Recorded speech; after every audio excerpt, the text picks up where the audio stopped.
Bonjour. Alors, dans cette séance, on va essayer toujours dans la suite du chapitre sur la dynamique moléculaire, d'attaquer l'algorithme proprement dit de dynamique moléculaire. Alors, l'idée de l'algorithme, elle est très simple, c'est juste la résolution de la loi de Newton, donc, ou implémentation de la loi de Newton plutôt. Donc, implémentation de la loi de Newton. Je rappelle d'abord, le problème, c'est tout simplement un gaz, on va considérer un gaz euh, de l'émergence. C'est-à-dire soumis au potentiel, les atomes sont soumis au potentiel de l'émergence. Ils ont tous la même masse M et sont soumis au potentiel l'émergence qui dépend de RI, entre deux molécules, pour chaque deux molécules RI, deux molécules IJ. Ça, c'est donc le gaz dans un volume V. Et les molécules sont soumises tout simplement aux seules forces qui sont celles de l'émergence. Et on va supposer par exemple que les poids sont négligeables. Alors j'aurai donc la loi de Newton qui s'écrit sous la forme F est égal à ma, mais ceci supporte toutes les atomes I. Donc I allant de 1 jusqu'à N.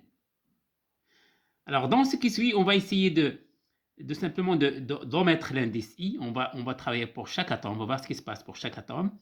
Mais on va essayer d'en mettre l'indice I. Autrement dit, donc, on va dire que j'ai tout simplement F égale MA dans mon cas pour un seul atome. Donc, pour un seul atome. Mais ce qu'on va faire pour une seule, on va le faire aussi pour toutes les autres. Voilà.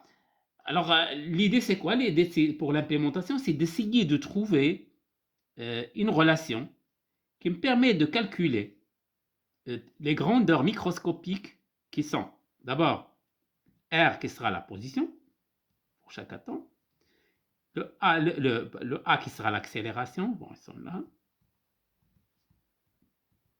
qui est tout simplement dr sur dt, qu'on peut noter aussi r secondes si vous voulez. Alors le v qui sera aussi la vitesse, qui est égal à dr sur dt.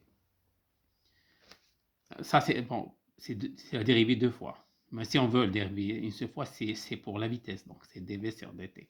Donc là, la relation est claire, mais entre f et a, il y a déjà la relation, c'est la loi de Newton elle-même. Bien, alors on va commencer d'abord, parce que là, il y a une autre variable qui est là, qui est le temps, donc c'est la variable dynamique pour nous. Variable dynamique, c'est le temps. Donc, comme d'habitude, donc on va essayer de discrétiser le temps. Donc, discrétisation du temps. Discrétisation du temps t avec un pas h qui est égal à delta t. Voilà. Ce qui veut dire que l'équation différentielle peut être écrite sous la forme d'une différence finie. Mais je sais que là, il y a une dérivée seconde.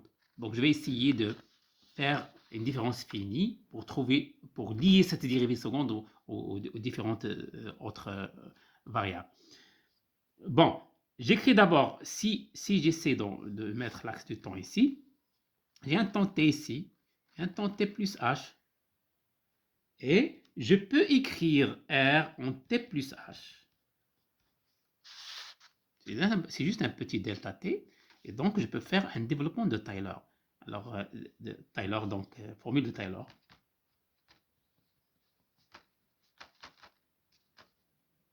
Bien sûr, il faut essayer de prendre h assez petit que possible. Donc, ça, c'est juste le R de t. Je l'écris en forme vectorielle directement, donc j'aurais pu mettre x d'abord, puis y, puis z, mais je compacte le tout en R. Et donc, c'est compris que donc ces trois équations ici, juste pour économiser un peu de l'espace. Donc, c'est h fois la dérivée première. Alors, dérivée première de x, c'est juste dx sur dt. Mais là, je dirais dr sur dt. Et ça, c'est la dérivée première. Donc, dr sur dt en t, à l'instant t, plus donc h carré sur 2, de factoriel, la dérivée seconde sur dt carré plus h cube sur 3 factoriel, la dérivée troisième de r sur dt. Voilà. Plus, bon, taux de h4 si vous voulez. Je peux faire de même pour d'autres points. Mais là, déjà, je peux remarquer que je peux remplacer certaines valeurs là, c'est très bien donc de les mettre parce que ça va tout simplement lier directement aux grandeurs qu'on a. Donc là, c'est R de T. Là, c'est H fois, ça c'est V, ça va être V donc, pardon, V de T à l'instant T. Plus H carré, alors là, la dérivée seconde. Je vais utiliser directement la loi de Newton parce que je vais utiliser les forces au lieu des accélérations. Donc ça, c'est l'accélération. Oui, donc je peux le mettre là. Ça, c'est juste A de T que je peux remplacer par S carré sur 2 F de T sur M. Voilà. Et plus H cube sur 3 factoriel. En fait, je vais essayer de m'arrêter là. Mais je le laisse D3. Bon, c'est pas grave, D3. Ça, c'est juste la dérivée de la force, si vous voulez, parce que ça, c'est les dérivées secondes. Donc, je le laisse D3, R, sur DT3, plus taux de H4. Voilà. Je peux faire de même pour R de T moins H. Et ça, je dis juste en remplaçant H, plus H par moins H. Oui? Donc là, j'aurai R de T moins H V de T. Et donc, c'est un autre point là, donc c'est T moins H. Je le fais ici. Parce que je vais utiliser la dérivée seconde, donc j'aurai besoin de 3 points. Voilà, donc plus, toujours, H carré sur 2, là ça va être toujours plus, F de T sur M, et là je vais avoir un moins, H cube sur 3 factoriel, D3 de R sur D3, plus un taux de H4. Voilà. Donc ce que je vais faire, c'est que je vais essayer de faire la différence. Si je fais la différence, qu'est-ce que je vais obtenir? Je vais regarder ce que je vais obtenir. Alors, j'aurai, si je fais la différence, qui implique que R de T plus H moins R de T moins H, pardon, je vais essayer de faire la somme parce que je vais faire sauter les vitesses. Je vais uniquement les positions en fonction des forces parce que je sais que les forces sont déjà liées aux positions. Par l'expression de la force, il contient déjà les positions. Donc, je vais regarder d'abord si je ne vois pas la vitesse. Qu'est-ce qui se passe? Donc, je fais la somme. RT plus H plus RT moins H égale 2R de T. Donc, ça va sauter. Et là, j'aurai donc H carré. Oui. Donc, c'est le même coefficient. Donc, c'est F de T sur M. Et là, donc, c'est juste taux de H4 qui reste. Donc, je suis à la précision H4, même si je m'arrête à H carré ici. C'est pour ça que j'ai laissé donc ce coefficient, parce que je sais que ça va se simplifier. Donc, c'est une précision de plus dans cette formule. Voilà. Maintenant, cette équation va me permettre d'écrire R de T plus H égale R de T moins H. Pardon, oui, c'est ça, de l'autre côté. Donc, plus 2R de T. Et, non c'est moins, donc c'est moins, donc si je passe de l'autre côté, c'est moins. Moins, plus H carré, F de T, sur M. Avec une précision, H à la puissance 4. Qu'est-ce que ça veut dire? Ça veut dire que si je connais la force, et je connais la position en deux instants qui sont antérieurs, je peux déterminer l'instant suivant, la position de l'instant suivant. Mais j'ai besoin des deux positions antérieures. Et de la force, bien sûr, qui va faire évoluer le système de ces points-là vers ce point-là. Voilà. Donc, ça, c'est une équation que je vais numéroter. Je vais l'appeler équation numéro 1.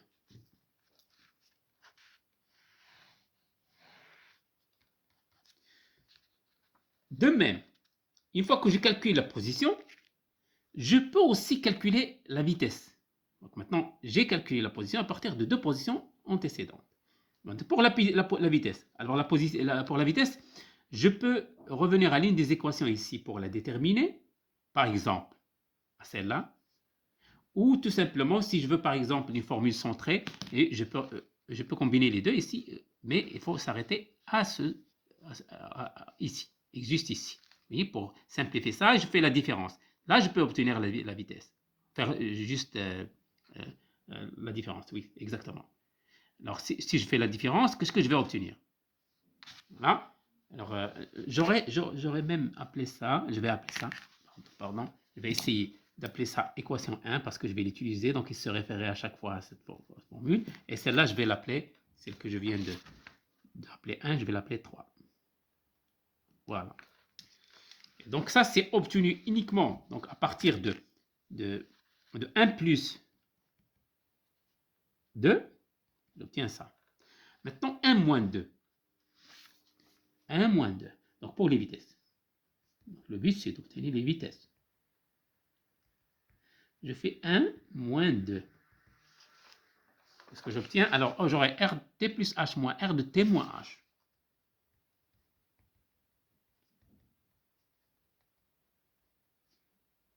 Égal. Donc, cela va se simplifier. Il reste tout simplement 2H V. V de t. Et là, celle-là, elle va se simplifier. Mais celle-là, elle ne se simplifie pas. Donc, il reste un taux de H3. Donc, plus un taux de H3, s'il vous plaît. Et ça me donne donc une formule centrée de la vitesse. Autrement dit, la vitesse en t, elle est déterminée par la vitesse en t plus h et la vitesse en t moins h. Donc, une formule centrée pour la vitesse. Donc, j'aurai donc v en t égale à r de t plus h moins r de t moins h sur 2h. Et si je divise par 2h, il y aura donc un taux de h carré uniquement qui reste ici. Voilà, donc, et ça va être l'équation 4.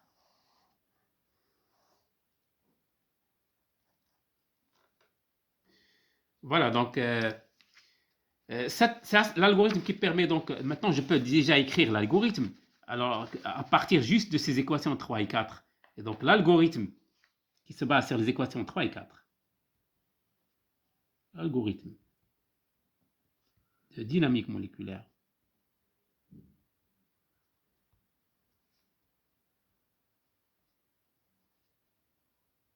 Qui se base sur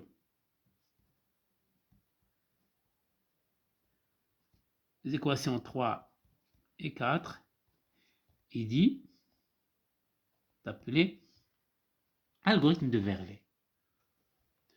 Donc, algorithme de Verlet.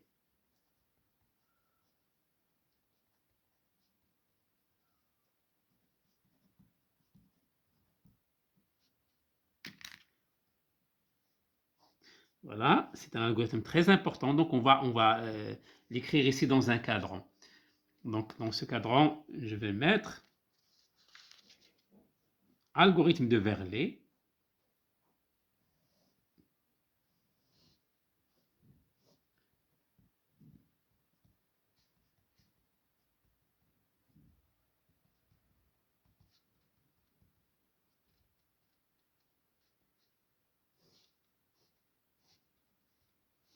Et je vais écrire l'algorithme ici.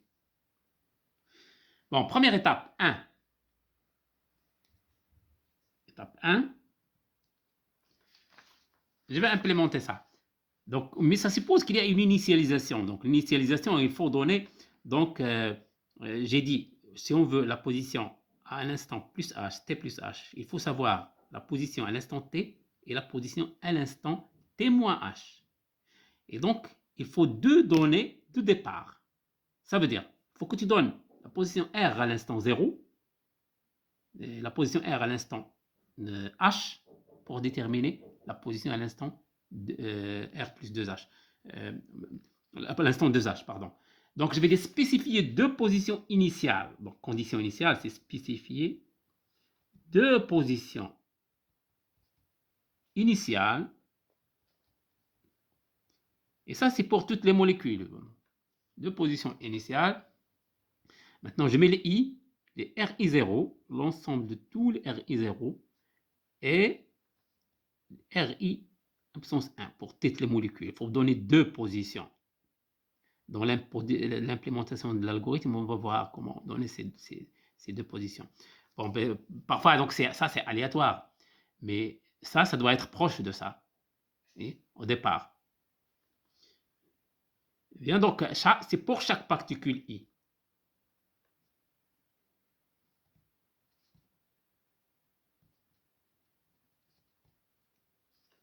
I, bien sûr, allant de 1 jusqu'à N. Deuxième étape, donc on va évoluer. Supposons qu'on est à l'instant T. Maintenant, ça s'agit juste l'initial. Donc, il faut calculer avant de calculer. Donc, qu'est-ce qu'on a besoin? Donc, de deux positions initiales. On a besoin aussi de la force. Et on sait que la force peut être calculée juste à partir des positions actuelles. Donc, si on connaît les positions, on peut calculer la force. Donc, calculer. Maintenant, on parle au pluriel, les forces. À l'étape. À une étape quelconque, N maintenant. Donc, ça sera les forces I à l'étape N, toutes les molécules. Parce qu'on suppose qu'on va connaître maintenant les positions des atomes. Cette étape-là, c'est juste, il va s'exécuter une seule fois. Mais ce que je suis en train d'écrire ici, il va s'exécuter itérativement. C'est pour ça que je mets le N maintenant. Parce qu'à chaque fois, je vais les réexécuter. Donc, revenir ici et réexécuter. Donc, je suis à l'étape N, je calcule la force, toutes les forces à l'étape N. Alors, troisième, c'est maintenant que je vais calculer les positions à partir de... Donc, calculer les positions. Calculer les positions. À l'étape N plus 1.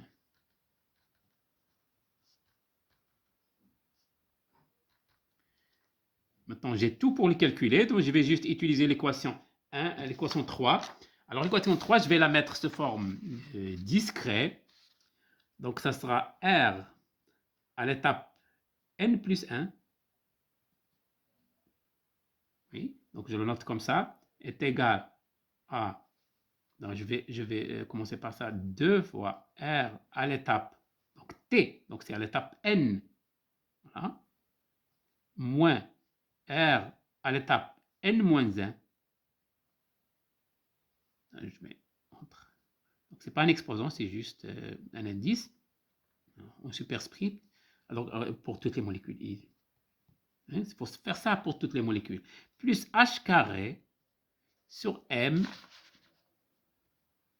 J'ai la force maintenant, qui est à l'étape N, que je viens de calculer ici. Oui, qui s'exécute sur chaque molécule I. Voilà, donc ça c'est donc la mise à jour des positions. J'ai calculé les positions pour l'étape N plus 1. Maintenant, la vitesse, je peux les déduire ici, mais c'est juste un output. C'est quelque chose que je vais sortir tout simplement. Il ne rentre pas vraiment dans les détails. Parce que je n'en ai pas besoin pour calculer ni les forces ni les positions. Oui, les forces et les positions entre eux peuvent se calculer à partir de ça. La vitesse, comme un surplus, je peux calculer la vitesse si je veux. Donc, ce sera calculer les vitesses.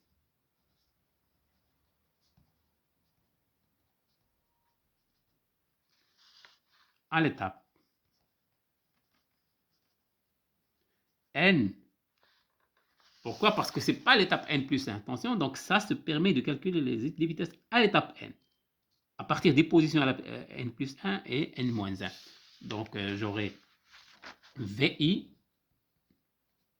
N égale, d'après l'expression ici, donc R N plus 1 moins R N moins 1 sur 2H.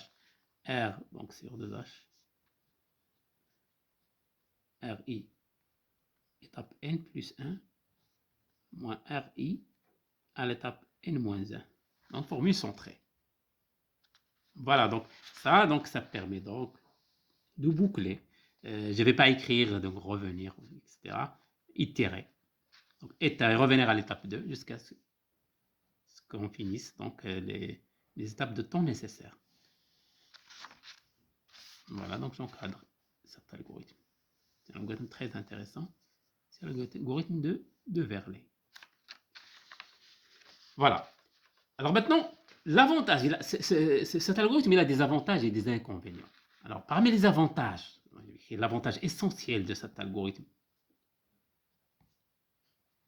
l'avantage essentiel de l'algorithme de Verlet,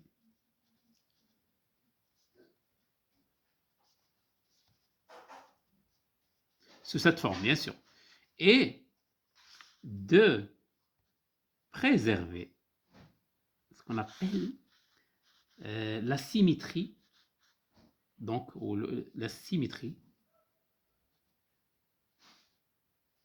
entre T plus H et T moins H. Qu'est-ce que ça veut dire? Donc, la symétrie de l'inversion du temps, c'est-à-dire, si j'ai des molécules, donc je reviens à ces molécules ici, ces molécules-là, ils vont évoluer dans le temps dans un sens. Mais si je fais le temps dans l'autre sens, je fais jouer le temps dans l'autre sens, comme si vous avez par exemple une vidéo et vous la faites jouer à l'envers. Et donc il y a les molécules qui vont revenir exactement aux mêmes positions qu'ils ont suivies au départ pour aller dans l'autre sens.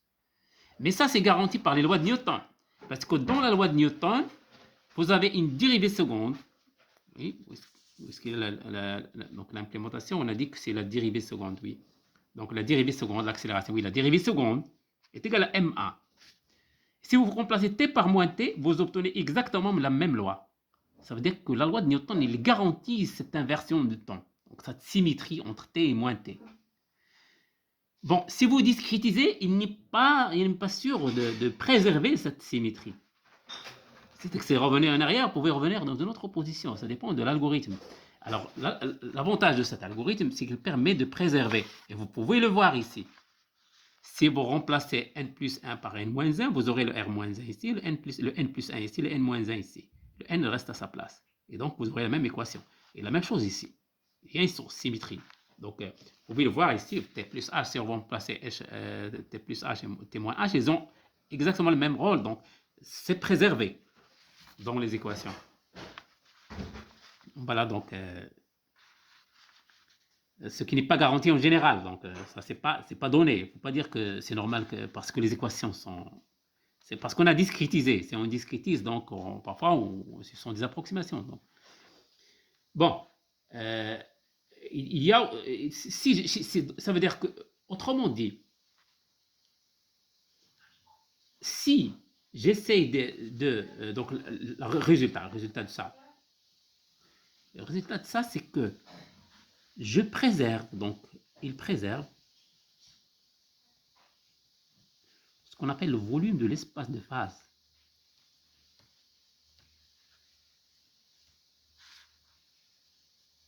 Si vous êtes dans l'espace de phase et vous avez là des positions, etc. Et donc, des positions et des impulsions, des vitesses et des positions. Alors, on a vu que les vitesses et les positions, ils gardent la symétrie par rapport au temps, aller dans ce sens ou dans ce sens. Donc, autrement dit, si vous faites un passage de cet état-là vers cet état-là, et vous le faites aussi pour celle-là vers celle-là, et etc., ça vers un autre point, par exemple, là. Donc, vous aurez des points ici, vous aurez ce volume égal exactement ce volume-là. Vous aurez le volume tau et le volume tau prime sont les mêmes dans l'espace de phase. Et ça donc normalement, les équations de Newton les garantissent ça, mais il faut que l'algorithme essaie le maximum possible d'avoir le minimum d'imprécision sur ces volumes-là. Sinon, il pourra y avoir des erreurs de troncation qui sont importantes. Voilà. Mais l'inconvénient de la méthode, il y aura des inconvénients. L'inconvénient de la méthode est Premièrement, donc, le premier inconvénient qu'on a noté dès le départ, c'est qu'il fallait spécifier 2 positions initiales pour chaque atome et donc pour chaque atome. Il faut 2 positions, 2 instants qui sont successifs. Et ça donc on peut dire que l'algorithme il ne commence pas tout seul. Et il ne faut pas que tu donnes tout simplement une seule position initiale pour chaque atome et il démarre. On dit qu'il n'est pas auto-démarrant. Donc l'algorithme n'est pas auto-démarrant. Il faut spécifier. Il faut spécifier 2 positions initiales successives pour chaque atome. Implique que l'algorithme, on dit que l'algorithme n'est pas autodémarrant.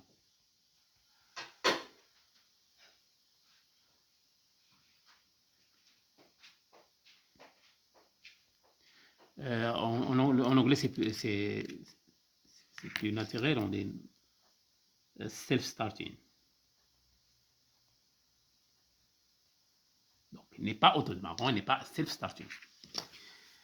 Donc, autre chose, autre inconvénient, on avait aussi noté tout à l'heure, c'est que si je calcule ici les positions à l'instant n plus 1, mais je n'ai pas les vitesses à l'instant même n plus 1 où je calcule les positions. J'ai les vitesses qui sont antérieures. Pourquoi? Parce que dans cette expression-là, pour avoir la vitesse, il faut savoir les positions qui sont avant. C'est une formule centrée, donc avant et après. Donc n-1 et n plus 1. Le n plus 1, donc on vient de le calculer, mais ça me permet uniquement de déterminer la vitesse qu'il y a avant. Donc ça, c'est un inconvénient, ça veut dire qu'il y a un petit décalage. Donc la vitesse calculée, la vitesse est calculée à l'instant t, alors que la position est calculée à l'instant t plus h. Donc décalage, un petit décalage. Vous aurez des valeurs qui normalement ils ne sont pas relatives au même instant. Donc normalement il faut les positions et les vitesses au même instant. Mais on aura des vitesses et des positions qui sont calculées à des instants un peu différents. Bien sûr, on fera en sorte que cet intervalle de temps soit le minimum possible. Mais ça introduit quand même un petit décalage. Voilà. Donc ça, c'est parmi les inconvénients. Alors ces inconvénients sont, si vous voulez, dépassés dans une autre version de l'algorithme, sont dépassés dans ce qu'on appelle directement dans l'algorithme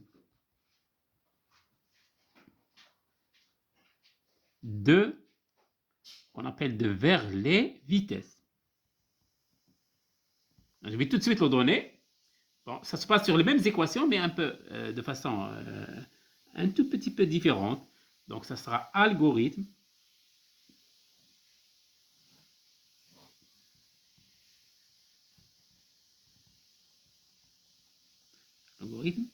de Verlet vitesse.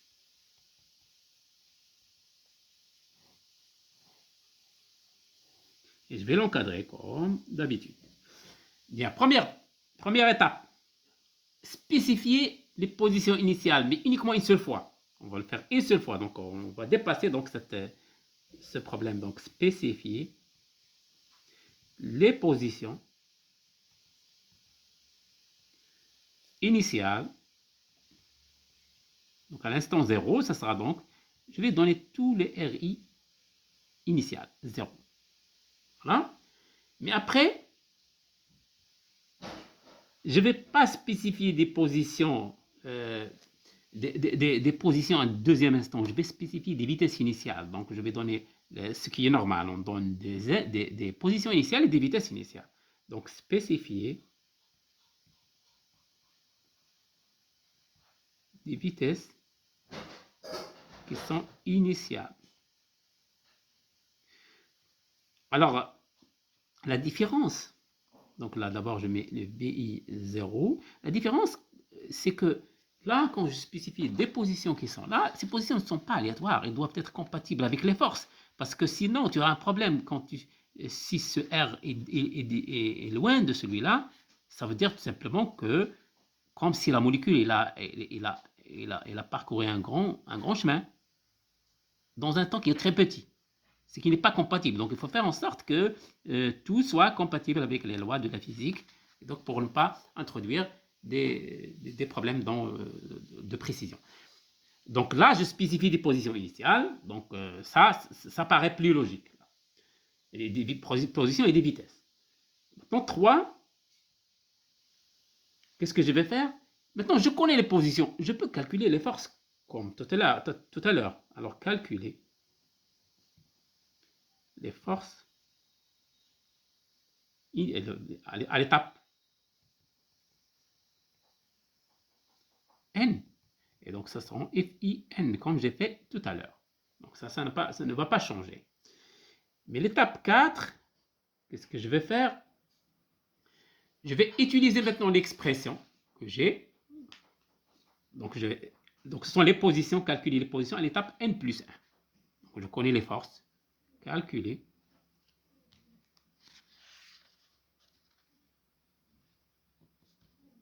les positions à l'étape n plus 1.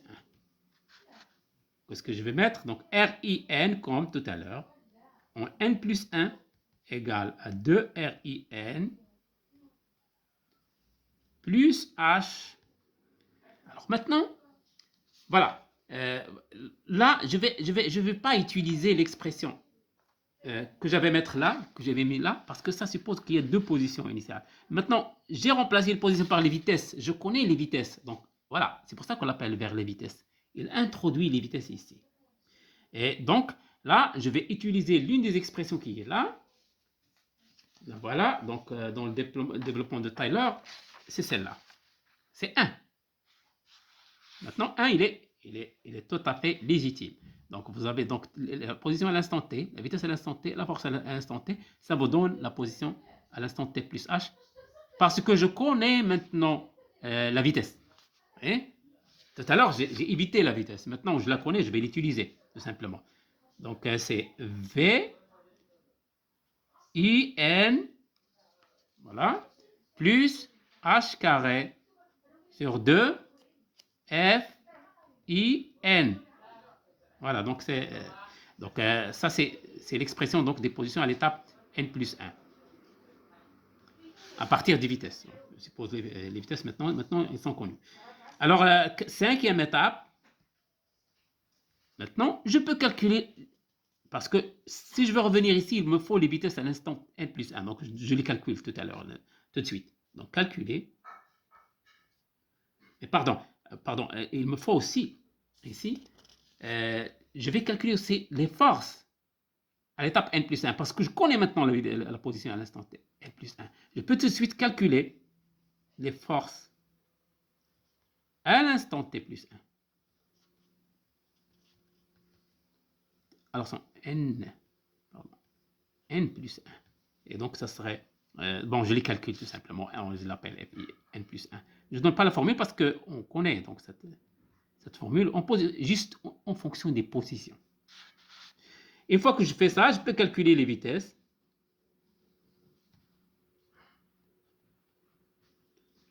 Maintenant, à l'instant n plus 1. Vous voyez bien maintenant que j'essaie de calculer les positions et les vitesses au même instant. Donc, n plus 1 ici, donc ça sera n plus 1 ici. Regardez là, n plus 1 et les positions à l'instant n plus 1. Donc, voilà. Donc, j'ai évité le premier inconvénient dans les conditions initiales et j'ai évité l'inconvénient de décalage ici, donc de calcul. Donc, j'aurai maintenant le BI n plus 1 Donc le V est égal.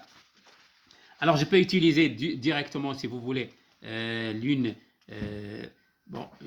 je vais tout simplement essayer d'utiliser l'une des expressions que... Bon, c'est pas grave.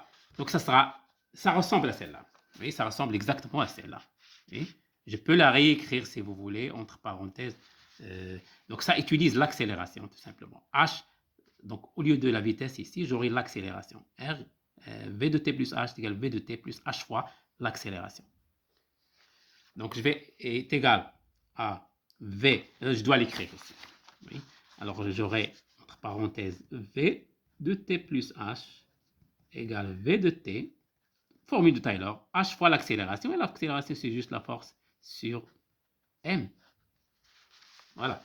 Donc c'est ce que je vais écrire ici. Donc ça sera V N, donc qui sera en I, plus H fois H sur M. Voilà. Mais seulement pour la force, là, j'ai deux expressions de la force. J'ai la force en N plus 1 et j'ai la force en N. Les deux, dans cette étape, j'ai calculé deux fois la force. Vous voyez, j'ai calculé deux fois la force. J'ai deux forces. Et une fois pour calculer ces positions et une autre fois pour calculer, pour les utiliser dans les vitesses. Pour avoir plus de précision, je prends ni l'une ni l'autre, je vais prendre la moyenne parce que j'ai toutes les deux. Maintenant, je peux prendre la moyenne des forces. Donc, ça sera Fi en N plus 1, si vous voulez. Je peux la mettre tout seul ou je peux la mettre la moyenne avec la force Fn et diviser par 2. Voilà. Et ceci complète donc cet algorithme de Verlet vitesse.